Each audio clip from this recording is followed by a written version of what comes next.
पानी की बंदिश की ऐलान जंग, भारतीय परवाजों के लिए पाकिस्तान की फिजाई हुदूद बंद। भारत के साथ हर किस्म की तिजारत फौरी मअतल। वाहगा बॉर्डर पोस्ट को भी फौरी तौर पर बंद कर दिया गया। कौमी सलामती कमेटी के इजलास में सिविल और अस्करी क़यादत ने मोदी सरकार को नपा-तुला जवाब दे दिया। भारतीय दिफाई अताशी नापसंदीदा शख्सियात करार। भारतीय हाई कमीशन में अमले की तादाद भी 30 करने का हुक्म। भारतीय शहरियों के तमाम वीजे मनसूख। सिख यात्रियों पर इत्तलाक नहीं होगा। शिमला मुआहदे समेत दो तरफा मुआहदे का भी अस्तर नौ जायजा। दफ्तर खारजा ने भारत को फैसलों से बाकायदा तौर पर आगाह कर दिया। भारतीय हुकूमत ने पाकिस्तान नाज़िमुल उमूर को सिंध तास मुआहदे की मुअत्तली से तहरीरी तौर पर आगाह नहीं किया। नई दिल्ली का रवैया गैर जिम्मेदाराना। पहलगाम वाक़े पर इल्जाम तराशी के बजाय सबूत सामने लाए जाएं। वज़ीर खारजा की सलामती कमेटी के इजलास के बाद ब्रीफिंग। श्रीनगर में रॉ के ताउन, गैर मुल्कियों की जदीद आलात के साथ आमद का इंकशाफ। कशीदा सूरत हाल के पेश नजर सियासी जमातों से मुशावरत का ऐलान। पाकिस्तान के मुख्तलिफ शहरों में भारतीय दहशतगर्दी की मनसूबाबंदी। शहरियों पर हमला हुआ तो दिफा का मुकम्मल हक रखते हैं। वजीर दिफा ख्वाजा आसिफ ने नरेंद्र मोदी को बदतरीन दहशतगर्द करार दे दिया। पूरी दुनिया जान ले, भारतीय मुहिम जोई का पूरी ताकत से जवाब देंगे। ख्वाजा आसिफ की वार्निंग। मोदी सरकार की शरपसंदी के खिलाफ इस्लामाबाद में भारतीय हाई कमीशन के सामने सिविल सोसाइटी के कारकुनान का एहतजाज। पुलिस की मुश्तल अफराद को काबू में करने की कोशिशें। मुख्तलिफ शहरों में सियासी जमातों के कारकुनान भारत के खिलाफ सड़कों पर निकल आए। कौन सी मीडिया ने कहाँ से, सारे न्यूज़ चैनल पे सिर्फ हमारी वीडियो वायरल हो रखी है, स्टेटिंग कि हम लोग we are the navy, he is the navy person, he is the officer in it and I am his wife. Technically it's just the video which states. वो कहाँ से हुई है, कैसे हुई है, मुझे नहीं पता। ये प्रेस इंडिया की कैसे चलती है। All of you guys please report to the Indian press and the news channels. Humble request. Pahalgam ड्रामे में भारतीय मीडिया की ओवर एक्टिंग। जिंदा भारतीय जोड़े को पहलगाम वाकये में हलाक करार दे दिया। नौजवान जोड़ा सोशल मीडिया पर वजाहतें देने पर मजबूर। गोदी मीडिया को जंगी जुनून से बाहर निकलने का मशवरा। पहलगाम फॉल्स फ्लैग ऑपरेशन पर प्रोपेगेंडा खुद भारतीय अवाम ने भी मुस्तरद कर दिया। गुमराहकुन रिपोर्टिंग के खिलाफ मकबूजा कश्मीर के अवाम सड़कों पर निकल आए। गोदी मीडिया हाय हाय के नारे। ये वाकया मकबूजा रियासत के अवाम को बदनाम करने की साजिश करार। टूरिस्ट को हम देखेंगे 90 से देखो कौन सा टूरिस्ट उन्होंने मारा है। मानो ये हमारे बाप जैसे है, मानो सिख भी यहाँ पे रहते हैं, मुसलमान भी रहते हैं, किस सिख को मारा है? ये खाली गवर्नमेंट की चाल है, क्योंकि इनको 2019 से कश्मीर को खत्म करना था। मकबूजा कश्मीर के शहरियों ने पहलगाम वाकया मोदी सरकार की चाल करार दे दिया। 1990 से लेकर अब तक कौन सा सयाह कश्मीर में मारा गया? सख्त सिक्योरिटी इंतजामात और खुफिया कैमरों की मौजूदगी में यह हमला कैसे हो गया? कश्मीरी शहरी ने सवालात उठा दिए। साल 2019 में 5 माह के लिए भारत के लिए फजाई हुदूद की बंदिश ने भारतीय फजाई कंपनीज का भट्टा भिटा दिया था। भारतीय एयरलाइंस की अमेरिका और यूरोप के लिए परवाजें 5 से 7 घंटे इजाफी उड़ान पर मजबूर रहीं। इजाफी स्टॉप्स, इजाफी ईंधन के बायस हर परवाज भारतीय कंपनीज और मुसाफिरों पर भारी रही। 5 माह में 90 से $100 मिलियन का नुकसान उठाना पड़ा। आलमी बैंक सिंध तास मुआहदे का सालिस। बाकायदा जंगों के बावजूद नई दिल्ली 70 साल पुराने मुआहदे से फरार हासिल ना कर सका। मुआहदे के तहत रावी, बयास और सतलज का कंट्रोल भारत को दिया गया। सिंध, जेहलम और चनाब पाकिस्तान के हिस्से में आए। भारत मगरबी दरियाओं का पानी जखीरा या बहाव ना रोकने का पाबंद।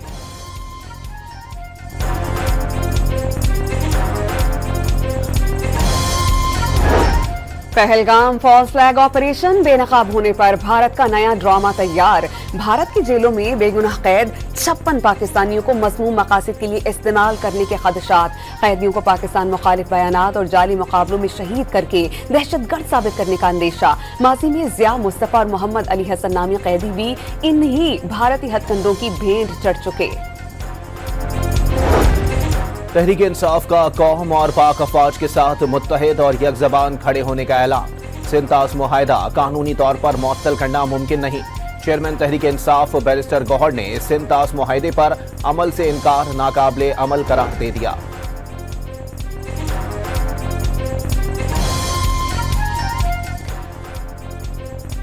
मुल्क की सालमियत के लिए सब मुत्तहिद हैं, कुर्बानी के लिए तैयार हैं। वज़ीर आला खैबर पख्तूनख्वा की जानिब से 2 टोक पैगाम आ गया। काबीना के इजलास में मोदी सरकार के इक़दामात की मसम्मत और भारत के खिलाफ मुकम्मल यकजाई से उसको जवाब देने के लिए तैयार हो जाएं। इसलिए कि ये जंग हमने नहीं मुसल्लत की, ये भारत ने मुसल्लत की है, और जब उसने मुसल्लत की है तो उसका जवाब भी उसी तरीके से मिलना चाहिए। बुज़दिली का मुजाहरा ना करें, आपकी बुज़दिलियों ने आज हमें ये दिन दिखाया है। अमीर जमात इस्लामी भारतीय खतरे से निमटने के लिए हुकूमत और अपोजिशन से मुत्तहिद होकर जवाब देने का मुतालबा। हुकूमत अपोजिशन को एतमाद मिले, आपस में इत्तेहाद हो सकता है, पाकिस्तान पर नहीं।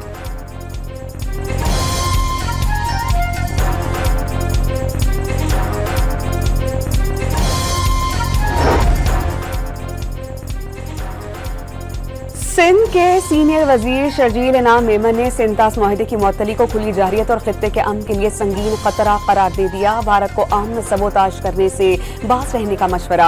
शाजिया मरी का भारतीय इक़दाम के खिलाफ पाकिस्तान का मुकदमा, आलमी फोरम पर लड़ने का ऐलान। पहलगाम के मुकाम पर सयाहों पर होने वाला हमला अफसोसनाक है और पाकिस्तान किसी ऐसी कार्रवाई की हिमायत नहीं करता। अफसोस ये है कि जब भी हिंदुस्तान में ऐसे वाक़यात रूनुमा होते हैं, इंडियन गवर्नमेंट शवाहिद और सबूत के बगैर फौरन इसका इल्ज़ाम पाकिस्तान पर धर देती है। सिंध-तास मुआहदे को मुअत्तल करना भारतीय आबी दहशतगर्दी है। भारत यकतरफा सिंध-तास मुआहदा मुअत्तल नहीं कर सकता। लीगी रहनुमा साद रफीक का नई दिल्ली की कशीदगी बढ़ाने वाले इक़दामात से बाज रहने का पैगाम।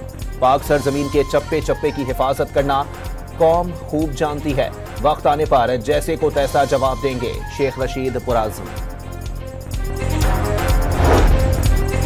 मोदी सरकार पर जंगी जुनून का भूत सवार है। भारत ने पहलगाम में फॉल्स फ्लैग ऑपरेशन का ड्रामा रचाया, बेबुनियाद इल्जाम लगाकर अपने जराइम छुपाना चाहता है। सदर आजाद कश्मीर का बयान, भारत आजाद कश्मीर पर किसी भी मुहिम रोई का खुमियाजा भुगतेगा। वजीर आजम आजाद कश्मीर राजा फारूक हैदर का इंतबाह।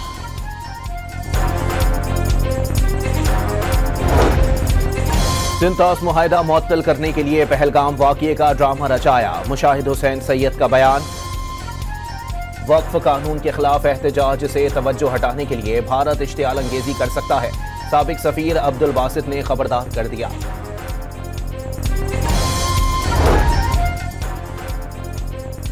पीर साहब पगाड़ा का खित्ते की मौजूदा कशीदा सूरत हाल के पेश नजर हुर्रों को अफवाज पाकिस्तान के शाना बशाना खड़ा रहने का हुक्म। मादरे वतन के दिफा हर चीज पर मुकद्दम रखने का कहा। किसी भी नाजुक मौके पर पूरी कौम और हुर जमात अपनी मुसल्लह अफवाज के साथ है।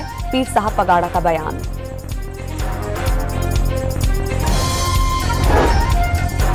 हुकूमती इत्तेहादियों के दरमियान नहरों के तनाज़े पर नई पेशरफ्त सामने आ गई। वज़ीर आज़म शहबाज शरीफ और बिलावल भुट्टो जरदारी के दरमियान आज मुलाकात तय पा गई। वज़ीर आला सिंध भी शामिल होंगे। शहबाज शरीफ नहरों के मामले पर पीपल्स पार्टी के तहफ़्फ़ुज़ात सुनेंगे। मुलाकात से कबल बिलावल भुट्टो जरदारी की पार्टी क़यादत से मशावरत। दरियाए सिंध से मुतनाज़े नहरें निकालने के खिलाफ वकला का खैरपुर में बब्बरलो बाईपास और कंधकोट में धरना जारी। गाड़ियों की तवील कतारें लग गईं। ट्रक्स में रखी सब्जियां और दीगर अशिया खराब होने लगी।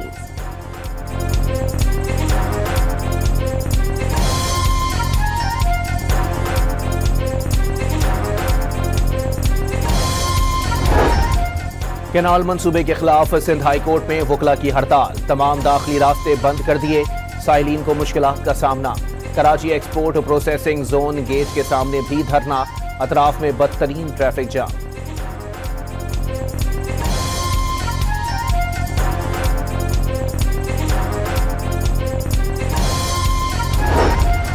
रवा माली साल के 9 माह में तरसीलात ज़र, बरामदात और दरामदात में इजाफा हुआ। करंट अकाउंट सरप्लस, बरहरास्त बैरूनी सरमायाकारी भी बढ़ी।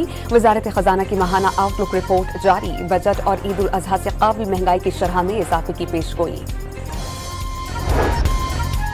कोटरी स्टेशन पर पत्थरों से भरी मालगाड़ी की 2 बोगियां पटरी से उतर गईं। हादसे के बायस डाउन ट्रैक मुतासिर। हैदराबाद से कराची जाने वाली ट्रेनों को दूसरे ट्रैक से गुजारा जाने लगा। एबटाबाद में मुसाफिर बस के ब्रेक फेल हो जाने से गहरी खाई में जा गिरी। 2 अफराद जाँ बहक, 20 जख्मी। बस में 40 अफराद सवार थे। खानेवाल में शौहर ने गैरत के नाम पर बीवी को हथौड़ा मारकर कत्ल कर दिया। पुलिस ने मुलजिम को चंद घंटों में गिरफ्तार कर लिया। मुकदमा दर्ज। पुलिस के मुताबिक मुलजिम बीवी पर शक करता था और घर में रोजाना झगड़ा रहता था। डेरा इस्माइल खान में पोलियो टीम पर हमले की साजिश नाकाम। फायरिंग के तबादले में 2 मुलजिम जख्मी हालत में गिरफ्तार। असलहा बरामद। IG खैबर पख्तूनख्वा की जानिब से पुलिस टीम के लिए इनामात और तौसीफी असनाद का ऐलान। कराची की इंसदादी दहशतगर्दी अदालत ने मुस्तफ़ा आमिर कत्ल केस के मुलजिम अरमगान को मनी लॉन्ड्रिंग केस में अदालती रिमांड पर जेल भेज दिया। FIA को हतमी चालान पेश करने का हुक्म। कराची के इलाके क्लिफ्टन में तारीखी इमारत खारिज हाउस गिराने पर MQM का एहतजाज। रुकने सिंध असेंबली आमिर सिद्दीकी ने सूबाई सेक्रेटरी कल्चर और सेक्रेटरी कमेटी को खत लिख दिया। बताया जाए कि जिम्मेदारान के खिलाफ क्या कार्रवाई हुई। खत का मतन वाक़े की तहकीकात के लिए कमेटी तश्कील। वज़ीर सकाफत सिंध जुल्फ़िकार अली शाह की डॉन न्यूज़ से गुफ्तगू। चीफ सेक्रेटरी सिंध ने खारिज हाउस मुनहदिम करने का नोटिस ले लिया। कमिश्नर कराची से तहकीकात मुकम्मल करके 72 घंटे में रिपोर्ट तलब। लाहौर हाई कोर्ट में DG walled city Kamran Lashari और दीगर के खिलाफ तौहीन अदालत दरखास्त पर समाअत। पंजाब हुकूमत ने शालामार बाग समेत 4 तारीखी मकामात का इंतजामी कंट्रोल आसार कदीमा को देने का नोटिफिकेशन अदालत में पेश कर दिया। अनारकली, जहांगीर और कुतुबुद्दीन ऐबिक के मज़ारात भी शामिल। कंट्रोल सिर्फ कागजों में है, अमलन वॉल्ड सिटी के पास है। दरखास्त गुजार का मौक़िफ़। वज़ीर आला पंजाब का इथियोपिया के सफीर से बाहमी दिलचस्पी के उमूर, दो तरफ़ा ताल्लुकात के फ़रोग़ और मुख्तलिफ शोबों में ताउन बढ़ाने पर तबादला ख्याल। मरियम नवाज ने इथियोपिया से पाकिस्तान बराह रास्त परवाज बहाल होने पर मुबारकबाद दी। लाहौर का कज़ाफ़ी स्टेडियम PSL 10 में आज पहले मैच की मेज़बानी करेगा। कलंदर्स की टीम होम ग्राउंड पर पेशावर ज़ल्मी से टकराएगी। न्यूजीलैंड के केन विलियमसन PSL में शिरकत के लिए लाहौर पहुंच गए। होटल में टीम को ज्वाइन कर लिया। Kane Williamson Pakistan super league में कराची किंग्स को रिप्रेजेंट करेंगे।